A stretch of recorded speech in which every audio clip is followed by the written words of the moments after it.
I-share ko lang yung aking honest review about the movie When the World Met Miss Provinciana. Para sa akin, yung movie na ito ni Miss Rian Ramos ay napakaganda kasi nakaka-relate ako sa movie na ito. Very uplifting, very empowering, very inspiring yung movie na ito. And I'm sure na kung mapapanood nyo rin, siguradong magugustuhan nyo at makaka-relate din kayo. Isa nga pala sa mga nabanggit ni Marge, which is yung role ni Miss Rian Ramos na tumatak sa aking isipan at sa aking puso.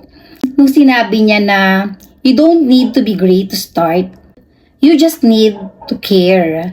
Bilang babae na sumusuporta sa advokasya na tayong mga babae ay babae, hindi lamang tayo babae lang.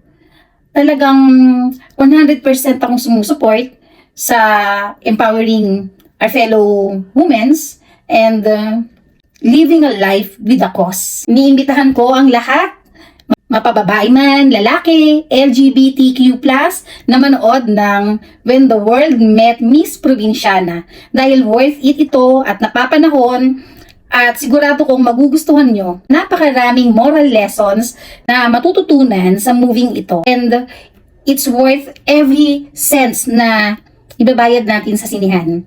Kaya tara na!